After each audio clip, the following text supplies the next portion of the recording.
Hi, my dear friends. If you work in an English speaking company or office, try to learn and use these sentences because they are very common in everyday conversations at work. So let's see what's what. Sentence number one. You are at home, but you feel sick. You don't want to go to work. You want to stay at home and take a rest. So you call your boss and you say, well, you can say, hi, boss, I'm sick today and I can't go to work. But that's too long. You can simply say, I'm calling in sick. I'm calling in sick means I'm sick today and I can't go to work. So I'm calling in sick, but I hope you never use this sentence. Number two, your work usually finishes at 5, but today you have a problem and you want to go home at 4, 1 hour earlier. So how would you say this to your boss? How would you ask your boss to let you go? So you can say, can I leave? Not go, leave. Can I leave an hour early today? Something came up. Something came up means I have a problem. Something that I didn't expect happened today. I need to do something. I need to go somewhere. So can I leave 1 hour early? Something came up. Number three, your coworker asks you, are you on nights or days? What does it mean, on nights or days? This question is about shifts. You know, when we work somewhere, sometimes we have day shifts and sometimes night shifts. So when someone asks this question, sometimes they don't use the word shift. So do you work on nights or are you on nights or days means do you work on night shifts or day shifts? Or for example, you're talking to your coworker and you can use this sentence. This week I am on night shift. Number four, next week you need 1 day to do something. You can't go to work. So here we use 2 words, off and leave. Okay, take a day off or take a leave. So you're talking to your boss and you're going to let him know that next week you need 1 day off. You can't go to work for 1 day, on Monday, for example. So how would you say that? There are 2 ways. You can say, hi boss, I need a leave for the next week, or I need a day off for next week. So leave and off. Now, what's the difference? Most of the time, when you say the number 1 day, 2 days, 3 days, 1 hour, 2 hours, after that we use off. So it means before off, we always say a day off, 2 days off, 2 hours off. But when you don't say the number, you can use leave. So can I take 1 day off, 2 hours off, or can I take a leave? This is the difference between off and leave, but they have the same meaning. Sentence number 5. You know, when you work somewhere, there are 2 kinds of leaves. Paid leave and unpaid leave. Paid leave means your company pays you even when you are on your leave. Unpaid leave, no money. Your company doesn't pay you for that leave or when you're on that leave. So you're going to take a day off and you want to make sure if it's paid or unpaid. So you can ask your boss, can I take paid leave or can I take unpaid leave? Is my leave paid or unpaid? These are the questions you can ask. But there is another more natural and common sentence. PTO. PTO stands for paid time off. It means paid leave. So can I take a PTO or can I take paid time off This is how you can use this sentence. This one, can I take paid time off?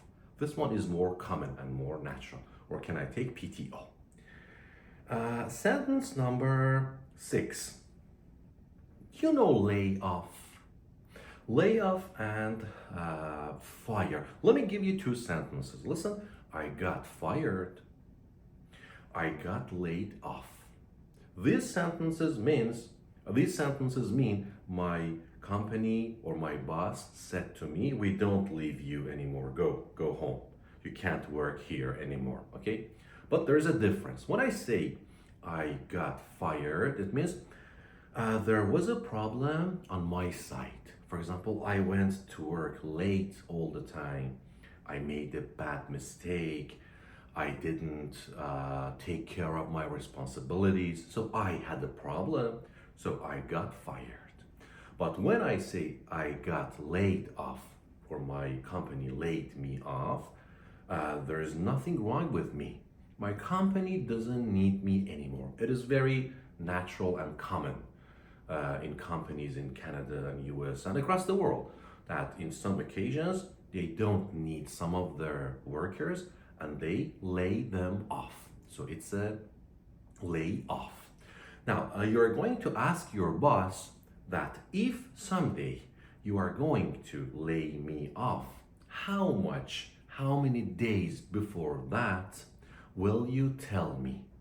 Will you tell me 1 day, 1 week, 1 month before that I'm going to get laid off because I need to search and find a new job? So you can use this sentence. How much notice do you give before a layoff?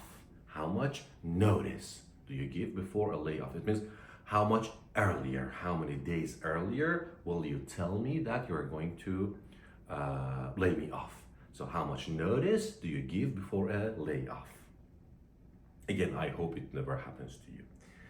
Number 7, you work from Monday to Friday, okay? You don't work on the weekends. But this week, you have more time and you need more money. So you're going to work extra hours. You're going to work on Sunday, on the weekend. So you can ask your boss, can I work overtime? Work overtime means, for example, you normally work 40 hours each week, but this week you're going to work 48 hours. So that those 8 hours are overtime. So can I work overtime this week? This is how you can ask it. Number 8, you're talking to your coworker. You can't go to work tomorrow and you're asking your coworker to do your responsibilities, to do your tasks tomorrow. This is very common in job places. Coworkers ask each other to cover their shift. So the word that we use is cover. So you can ask your coworker, can you cover me tomorrow? I can't go to work tomorrow. Can you cover me? It means, can you do my tasks? Or sometimes they may say, can you work for me? Can you work for me or can you cover me? Number 9, this one happened to my wife actually. Your work finishes at 5 and you need to pick your kid up at daycare, for example, at 4. So here we have a problem. You need to go to daycare at 4, but your work finishes at 5. So you're going to talk to your boss and let him know that you have this problem. So the sentence that you use is this: my shift conflicts with my kids' daycare. The verb is conflict.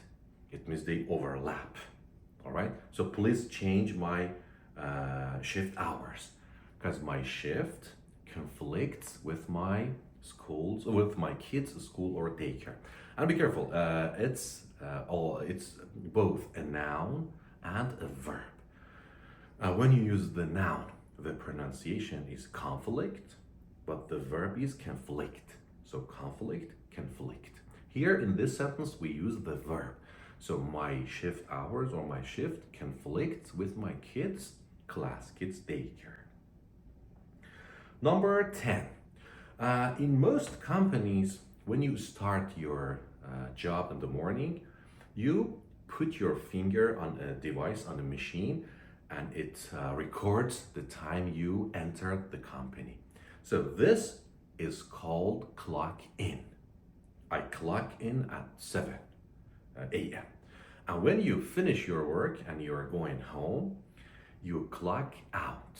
Every day, for example, in my company, I must clock in at 7 or before 7, and I can clock out at 4.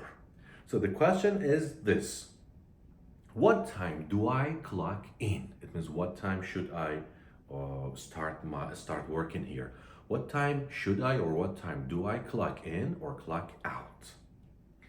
Number 11, you work in a company and you have a very close friend and you think your friend is a good fit for that company. There's an opening, there's a vacancy, a job position in your company, and you think that your friend is suitable for that position. So you are talking to your boss about your friend.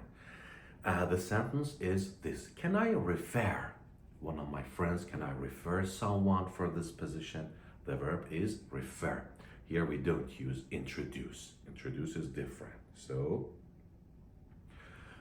can I refer a friend for a job here? Or can I refer a friend for that position, for that empty position? Number 12, your boss or your coworker asks you to do something that is not part of your responsibilities. It's not up to you. It's not your task. So you can answer, sorry, but it's not part of my job description. Job description clearly says your tasks and your responsibilities at work. So when you feel it's not up to you, you can say it very politely, sorry, but it's not part of my job description. Number 13, there is a very important meeting. The meeting starts at 2 p.m. Or 7 a.m. in the morning, and you are late. So your boss or your coworker calls you, keeps calling you. Hey, come on, where are you? We're about to start the meeting. So you can answer, sorry, I'm stuck in traffic. I'm stuck in traffic. This is a problem that most of us have when we are late for work. I'm stuck in traffic. I can't make it on time. Make it means do something successfully or do something on time. So I'm stuck in traffic. I think I can't make it on time. I don't think I can make it on time. Or your boss asks you to do something in 2 weeks. There's a deadline. But you think that it's impossible to do that in 2 weeks. You need 4 weeks. You need more time. So sorry, boss, but I think we can't make it in 2 weeks. We can't make it by April. So it means we can't do it successfully. Make it, it's very useful. Number 14, again, you're talking to your boss and you are going to ask him if it is possible to do your work from home. For example, one day a week, you don't want to go to work. You want to stay at home and work from home. So the sentence is very simple. Can I work from home sometimes? Can I work from home once a week or one day a week? Or you can use can I work remotely? Remotely means you don't go to work. So can I work from home or can I work remotely sometimes? And number 15, your workplace is far from your house. You need to drive 1 or 2 hours every day. And you're talking to your boss to move you to another branch, another office of your company. So could you please transfer me to another branch? Transfer me means move me or send me. Commuting is difficult for me. Commute means going to work or to college and coming back home. It's part of your routine. If you do it every day, you go to work or to office or come back home, it's called commute. It's a noun and a verb. So, could you please transfer me to another branch, to a closer branch to my house? Because commuting is time consuming, or commuting to work takes too long for me. So, please transfer me to another branch. So, these are 15 common sentences you can use at work. I put them all together here so you can take a screenshot and don't forget to review them for further use. You need to review them a couple of times. I hope you found them useful. Take care. See you soon.